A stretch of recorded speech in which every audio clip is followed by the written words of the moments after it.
For this family, death arrives with a scream. For most families, a baby's first cry is a celebration, a sound of joy, of new beginnings. But for the O'Briens, we've come to dread a different kind of cry. Because in my family, death doesn't arrive in silence. It doesn't come on quiet feet or as a gentle fading of the light. It screams for you. My name isn't what's important. What's important is my blood. I'm an O'Brien, and for centuries, our family has been haunted by a sound. It's an inheritance passed down not in a will, but in our very DNA, or so the story goes. It's a keening wail, a shriek that seems to defy logic, a sound heard only by those with O'Brien blood in their veins, and it's only heard moments before one of us is about to die. We never know when it will come. We don't know who it will come for. We just know that when we hear it, death is on the doorstep. This is the story of that scream. It is the story of my family. It's the story of a legend that has echoed through generations. A chilling mystery tied to our name. A harbinger of doom that began in the mists of ancient Ireland and, as some of us believe, follows us still. The sound and the fury, defining the legend. To call it just a scream doesn't really do it justice. A scream is simple. This is something else. Those in my family who claim to have heard it and lived, because it's not always the dying who hear it, but often their closest relatives, describe it in ways that will curdle your blood. They say it isn't one sound, but many, layered together into a terrifying chorus. It has the piercing shriek of a woman in agony, the guttural despair of a mother who's lost her child, and underneath it all, a low hum that feels less like sound and more like the air itself is pressing in on you. The experience, as it's been described, is physical. First comes the silence, a profound, unnatural quiet that swallows every other noise. The tick of a clock, the hum of the fridge, the sound of traffic, it all just stops.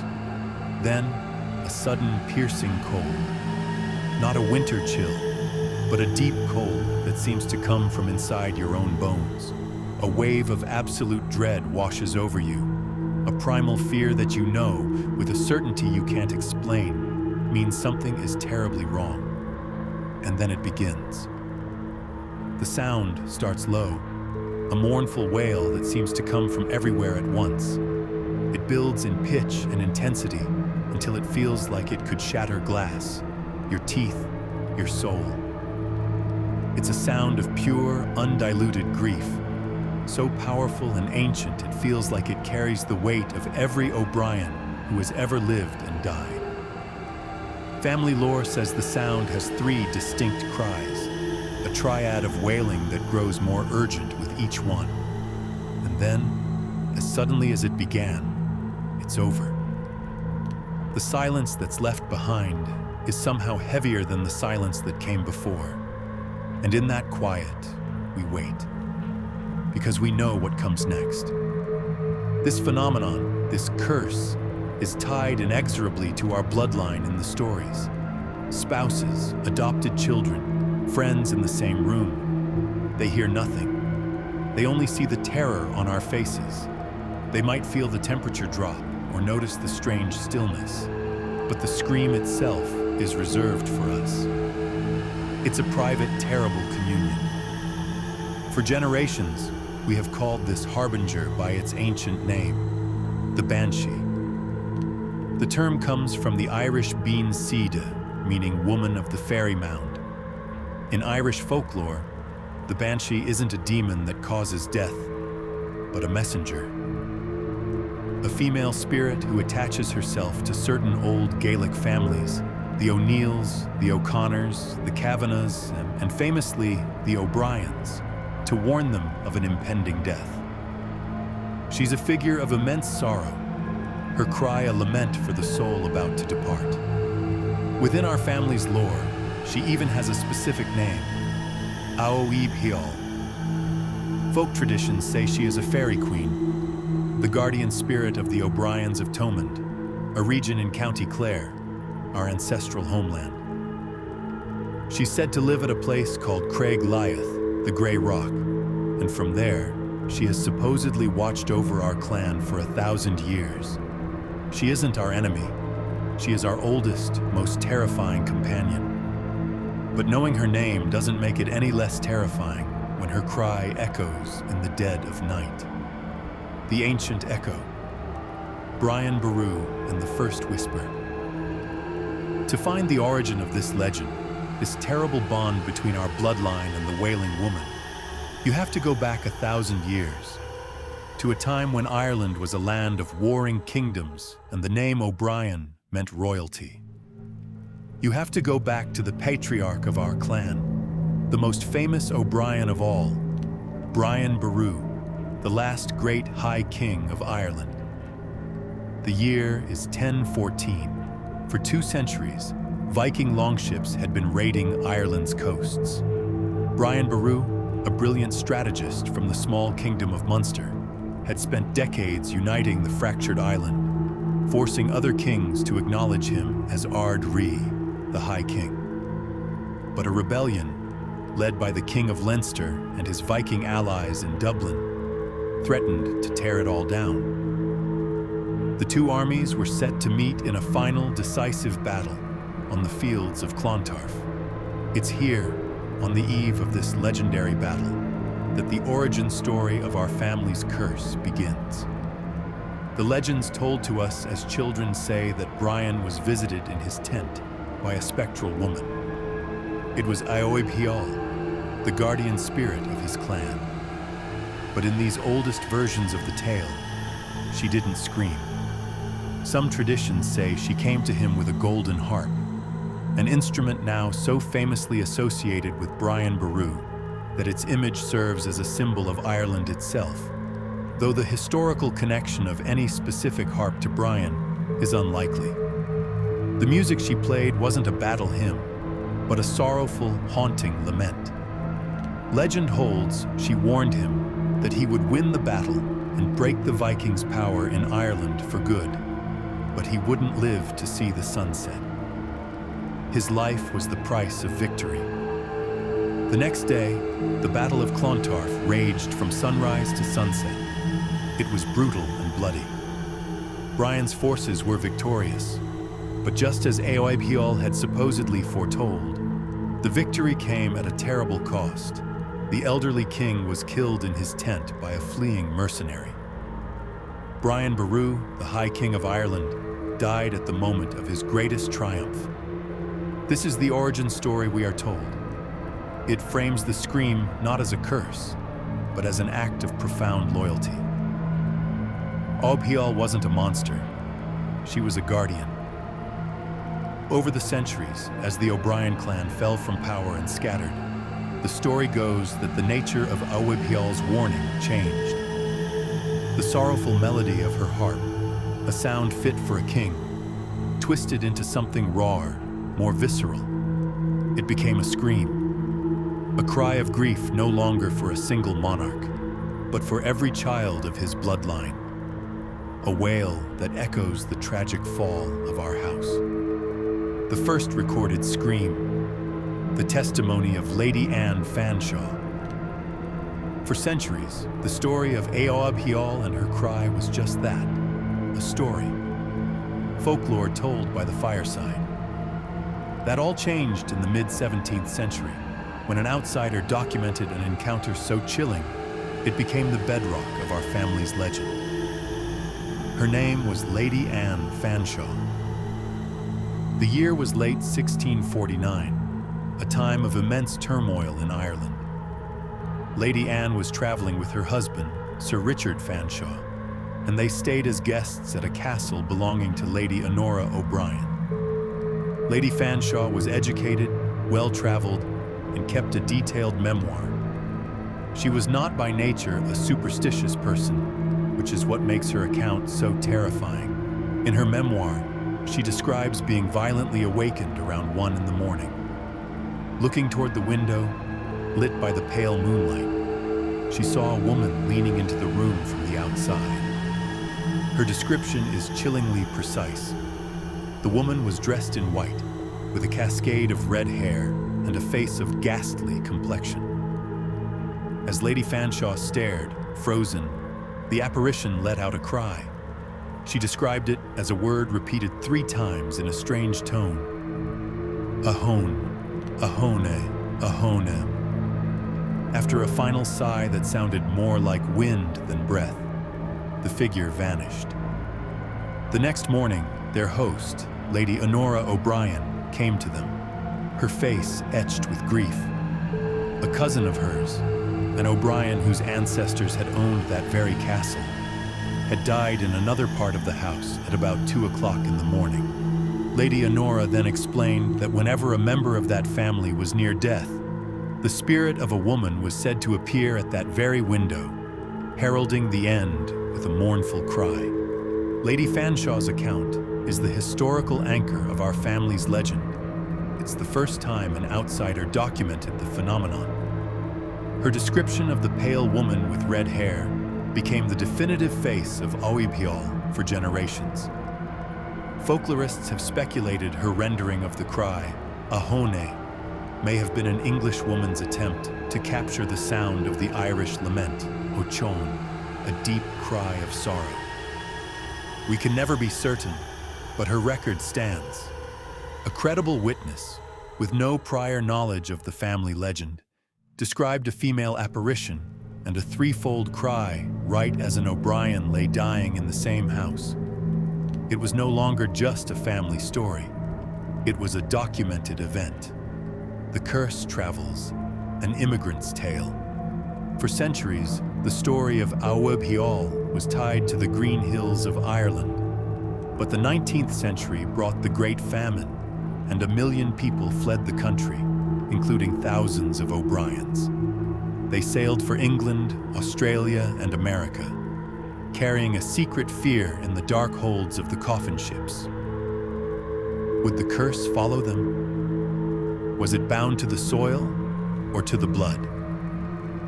A story is told in my family of a man named Liam O'Brien, my great-great-grandfather's cousin. He scraped together the fare for passage to New York in the 1880s, determined to leave the old world and its superstitions behind. He settled in the crowded tenements of the Lower East Side, a world away from the open skies of his home. He married, started a family, and for a few years, believed he had escaped. He had even brought his elderly father with him, who was now fading in a small bed in their cramped apartment. One cold autumn night, Liam sat by his father's bedside.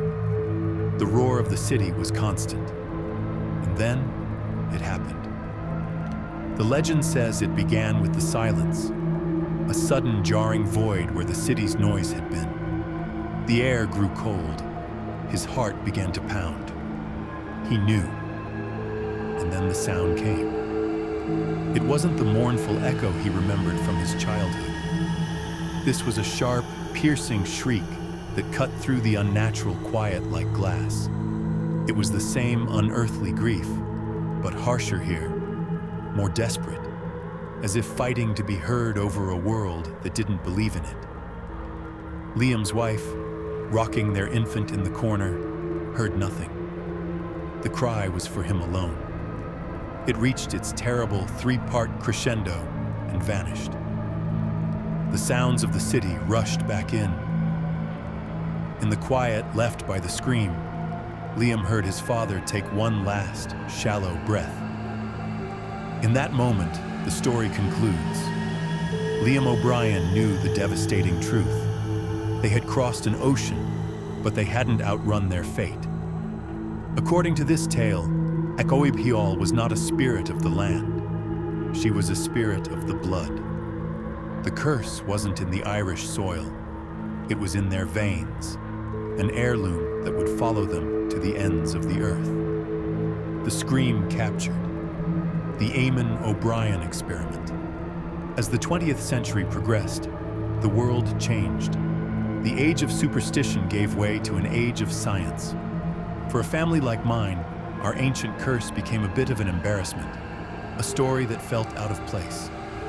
Many tried to rationalize it away, and then came a man who decided he wouldn't whisper about it anymore. He would try to prove it. As the family legend goes, his name was Dr. Eamon O'Brien, my grandfather's brother, a brilliant physicist in the 1960s. Eamon was a man of logic and empirical evidence. He'd been raised on the stories, but viewed them with a scientist's skepticism. He theorized that if the scream was a real phenomenon, it must be some form of measurable energy. And if it was measurable, it could be recorded. In the winter of 1968, his father, my great-grandfather, was gravely ill. Eamon, with a heavy heart, turned his father's sick room into a makeshift lab. He brought in advanced reel-to-reel tape recorders, high-sensitivity microphones, and an oscilloscope. He told his family he just wanted to record his father's last words, but his true purpose was much darker. He was laying a trap for a ghost.